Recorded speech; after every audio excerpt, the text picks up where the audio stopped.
Day of the Daleks, is...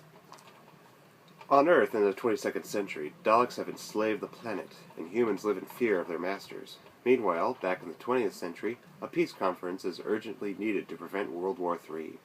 When reports reach UNIT of a ghost at Alderley House, the site for the conference, the Doctor and Joe decide to investigate. Danger is waiting for them there, including a trip 200 years into the future without the TARDIS. This serial story is a complex one, with multiple storylines that intersect at multiple points. It has great twists, turns, interesting characters, and revelations. It is great to see the Daleks again, and see that they have not changed. The color of their exterior have changed for color television, but the characteristics and design are the same. However, the voices seem to be the same, but sound off, as if it were an imitation. The visual effects of the serial are a little weak, but can be forgiven for the limitations of the time. But some aspects of the visual effects are weaker than what was achieved for the time period. For instance, when a video is put on a screen, the image shakes, losing its believability, and some effects to mask the traveling of time look a bit hokey. The future under the Daleks' control looks good, with 70s imperialistic and fascism making the Earth look desolate and almost barren, and the human slaves look like they could collapse at any moment. It's almost like a 1970s version of 1984, but to the extreme. There are great battles, scenes where rebel humans fight the Daleks in the future are great, but when the Daleks and their Ogron soldiers come to the present and fight UNIT, it appears great with all the gunfire and explosions, but upon further examination, sometimes if you see it the first time around, you see only 3 Daleks and Ogrons approaching the mansion, not firing at all, while UNIT attacks and appears to not hit anything like stormtroopers from Star Wars. And for the first time, the Doctor kills without reason. He has an Ogron gun in hand, and an Ogron is approaching him. The Doctor aims and shoots, killing the Ogron. The Doctor had no reason to kill this being, but you do see some regret in his eyes and in his face. However, I have only been talking about the original version. The DVD I have is the special edition, that therefore has 2 versions of the serial, the original cut and the special edition cut. The special edition cut has modern visual effects added in to fix or adjust certain effects and scenes. For instance, the Dalek voices are redubbed to sound more like Daleks. They even got the voice actor who's been doing Dalek voices for the Revival series, but the actor adjusted his voice to make him sound like the Daleks during the entire classic era. The Daleks sound much better and are more like the Daleks we loved from before. The rest of the visual effects just look great. They don't look as hokey, they are more believable, and seem to add more wonder and support the tone of what they were trying to say and do at the time they made this serial. The city in the Dalek city in the future looks even more imperialistic and fascist. The buildings are either dilapidated or surviving, and with large banner posters of Dalek propaganda that seem oppressive and give the Daleks a more dictator look and feel to them.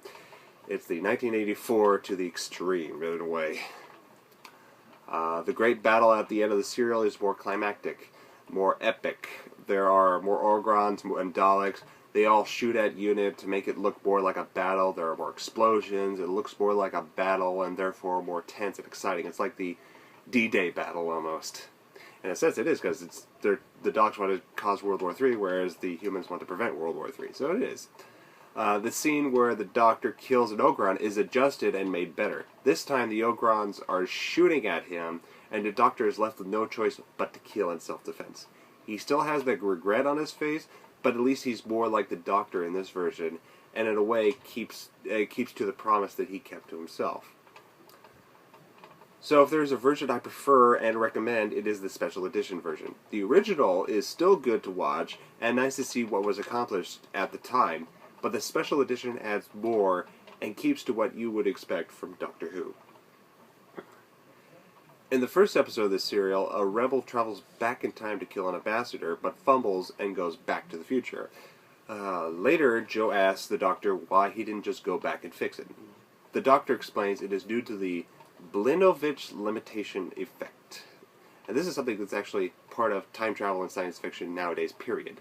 And what that means is that a time traveler cannot redo an act that he has previously committed, because it would just erase the reason why he would go back. And also it means a dangerous energy discharge would result if two temporal versions of the same person or object come into contact. In other words, a paradox will occur.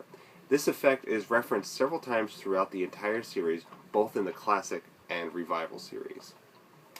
I give this serial 3 stars out of 5.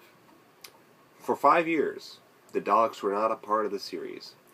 This was due to their extinction on their home planet Skaro, but also because their creator, Terry Nation, wanted to sell the Daleks to the Americans to create a Dalek TV series. But this failed, so they returned to Doctor Who.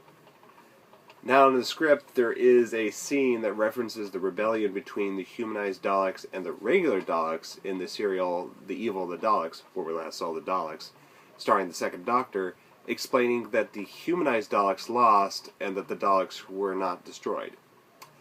But the scene was not filmed, so technically the second Doctor saw the end of the Daleks. When it happens is up to us all, because it could be in the farthest future, it could be after the Time War, it could be at the very end of the Doctor Who series. We don't know. It could be whenever. You could just say the Doctor saw their end, but just doesn't know when. It's just the second Doctor and on knows the Daleks will end, just not when. I'll see you on the next review, where we will continue Doctor Who. I'm sorry I haven't been doing these reviews much. I've just been very busy, and I will continue soon. Thank you for watching. Bye.